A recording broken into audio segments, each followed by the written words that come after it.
Congress RJD கூட்டணிக்கு மிகப்பெரிய ஒரு தலைவலியாக இருப்பதாக கருதப்படுறது என்ன, ஒய்சியுடைய கட்சி. அவர் ஹைதராபாத்ல இருந்து பீகார்ல நின்று மிகப்பெரும் அளவிலான சிறுபான்மையினருடைய ஓட்டை பிரிப்பாரு அப்படின்னு எதிர்பார்க்கப்படுகிறது. ஒய்சி உடைய அந்த போக்கு வந்து காங்கிரஸ் எந்த அளவுக்கு பாதிக்கும்? நல்ல கேள்வி. கடந்த தேர்தலில் ஒய்சி அவர்கள் சுமார் 5 இடங்களில் வெற்றி பெற்றார். உங்களுக்கு நன்றாக தெரியும். அப்போது மக்கள் என்ன நினைத்தார்கள் சொன்னால், ஒய்சிக்கு நாம் முஸ்லீம் என்பதற்காக ஆதரவு கொடுத்தோம், அதனால் நமக்கு எந்த பலனும் இல்லை, பாஜக தான் ஆட்சிக்கு வந்தது. பேரு நிதிஷ்குமாராக இருந்தாலும் அங்கே ஆட்சியில் இருப்பதும் அதிகமான எண்ணிக்கையில் எம்எல்ஏவாக இருப்பதும் அவர்கள்தான். நிதிஷ்குமார் கட்சியை நாளுக்கு நாள் நலிவடைய செய்வதும் அவர்கள்தான். ஆக நிதிஷ்குமாரை கூட விரும்பக்கூடிய முஸ்லீம்களும் இது தவறு, நாம் செய்தது தவறு என்று உணர்ந்திருக்கிறார்கள். அதே போன்று இன்றைக்கு நாம் இந்தியா கூட்டணி ஆட்சி நாம் விரும்பினோம், ஆனால் வராத காரணம் நாம் தான் ஒய்சி அவர்களுக்கு ஆதரவளித்தால் என்பதை நம்பி கடந்த தேர்தலை பார்த்துவிட்டு இந்த தேர்தலிலே அவர்கள் ஒரு மாற்று முடிவை மக்கள் எடுத்திருக்கிறார்கள் என்பதால் நமக்கு வந்த செய்தி. இது உண்மையிலேயே காங்கிரஸ் நினைத்திருந்தால், ஆர்ஜேடி நினைத்திருந்தால் அவர்களுக்கு ஒரு 5 இடங்களை கொடுத்து சரி செய்திருக்க முடியும். ஆனால் நீண்டகால தன்மையிலே அது சரியாக வராது என்பதை இந்தியா கூட்டணி உணர்ந்திருக்கிறது. காரணம், ஒய்சி அவர்கள் இங்கே மட்டுமல்ல, ஏற்கனவே பல மாநிலங்களிலே அவருடைய வாக்கு பிரிந்ததனால் பாஜகவுடைய ஆதரவாக மாறி இருக்கிறது என்பதை கொஞ்சம் கொஞ்சமாக மக்கள் உணர்ந்து வருகிறார்கள். இப்போ நீங்கள் தமிழ்நாட்டில் பார்த்தீங்கன்னா முஸ்லீம் கட்சிகளோடு இந்தியா கூட்டணியில் இருக்கிறது நாம் பார்க்கிறோம். அப்படிப்பட்ட நிலை திரு ஒய்சி கட்சியில் இல்லை.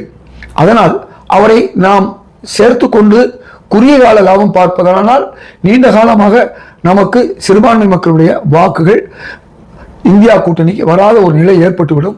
ஆகவே பிரச்சனை இருந்தாலும் பின்னடைவு இருந்தாலும் நாம் கொள்கை என்ற அடிப்படையில் நாம் அவரை சேர்த்து நாளைக்கு அந்த பிரச்சனை வந்துவிடக்கூடாது என்றுதான் நினைக்கிறார்கள். ஒருவேளை பெரும்பான்மை மக்களுடைய ஓட்டு கிடைக்காது, பெரும்பான்மை ஓட்டுகள் வந்து ஒய்சிக்கு எதிராக இருக்குது அப்படின்னு சொல்லி அதனால தான் நீங்க ஒய்சியை சேர்க்க பயப்படுறீங்களா? சரியான பதில் நீங்க சொல்றது, அதுவும் ஒரு பதில் தான்.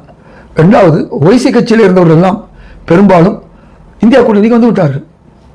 அவங்க வர வேண்டிய இடத்துக்கு வந்துட்டாங்க. வெற்றி பெற்றது ஒய்சி கட்சியில். இதையும் மக்கள் பார்க்கிறார்கள். நாம் வாக்களித்தோம் ஒய்சிக்கு, வெற்றி பெற்ற முஸ்லீம் உறுப்பினர்கள் நேரம் அங்கே போயிட்டாங்க, ஆர்ஜேடிக்கு போயிட்டாங்க. அப்படி என்று சொன்னால் நாம் ஏன் ஒய்சிக்கு வாக்களிக்கணும்? நேர காங்கிரஸுக்கும் ஆர்ஜேடிக்கு வாக்களிக்கணும் நிலைக்கு இன்னைக்கு வந்திருக்காங்க. இதுதான் நீண்ட காலத்தன்மை. கடந்த முறை நிச்சயமாக ஒய்சியை சேர்த்திருந்தால் இந்தியா கூட்டணி வெற்றி பெற்றிருக்கும், ஆட்சி அமைத்திருக்கும். ஆனால் அது எந்த நாள் எவ்வளவு நாள் அது நீடித்திருக்கும் என்பது சொல்ல முடியாது. எப்போது அந்த கட்சி ஆட்சிக்கு வந்து அந்த கட்சியில் உள்ளவர்களுக்கு மந்திரி பதவியும் கொடுத்திருந்தால் என்ன நடந்திருக்கும்? ஒய்சி கட்சி இன்னைக்கு பலம் வாய்ந்த கட்சியாக மாறியிருக்கும். இப்போ நீங்க இதை முஸ்லீம் கட்சி என்று பார்க்கக்கூடாது. உங்களுக்கு இந்தியாவை பொறுத்தவரை முஸ்லீம்கள் உத்தரப்பிரதேசத்தில் 25 விழுக்காடு இருந்தாலும் பாஜக என்ன செய்தது? ஒரு எம்பி கூட இல்லாமல் துணை தெரிந்து விட்டது. இந்த மாதிரி எம்பிக்கள் இருக்காங்க. அதாவது ஒய்சி கட்சிக்கு எம்பி கிடையாது, ஒய்சி கட்சி இல்ல, முஸ்லீம் கட்சி. முஸ்லீம் காரணம் கடந்த தேர்தல், அதுக்கு முந்தைய தேர்தல் நடந்தது. அதனால எந்த கட்சிகளும் இருந்தாங்க, பாஜக வரல. பாஜக ஒரு வேட்பாளரை நிறுத்தல. அதுதான் இன்னைக்கு அவர்கள் என்ன விரும்புகிறார்கள். கமலா ஹாரிஸ் அவர்கள் அமெரிக்காவிலே துணை ஜனாதிபதி விரும்புகிறார்கள். ரிஷி சுனக் இங்கிலாந்திலே பிரதமராக வருவதை பெருமையாக கருதி கொள்கிறார்கள்.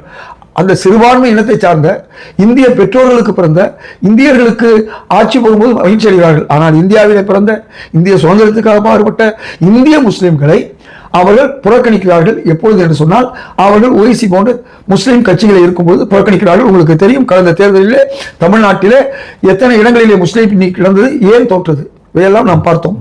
என்னென்ன காரணம்? சின்னம் ஒன்று, மற்ற வண்ணம் ஒன்று. அதனால இதை நீங்க புரிந்து கொள்ளணும். இந்தியா என்பது மதசார்பற்ற நாடு என்பதை ஒவ்வொரு முஸ்லீமும் ஏற்றுக்கொண்டிருக்கார்கள். அதை விட்டுட்டோம்னா அது பாஜகவுடைய எண்ணத்துக்கு தான் போயிடும். அப்போ மதசார்பற்ற நாட்டில் மதசார்பற்ற கட்சியாக இருக்கக்கூடிய கட்சிகளுக்கு நாம் ஆதரவு அளித்தால் நிச்சயமாக நமக்கு ஆதரவாக இருக்கிறார்கள் இல்லையோ எதிராக இருக்க மாட்டார்கள். உங்களுக்கு தெலுங்கானாவில் அந்த ராஷ்டிரிய சமிதி கட்சி ஒய்சியோடு இருந்ததன் காரணமாக அங்கு பெரும்பான்மை மக்கள் அவர்களை தோற்கடித்தார்கள். அந்த நேரத்தில் இங்கே காங்கிரஸ் வந்தது.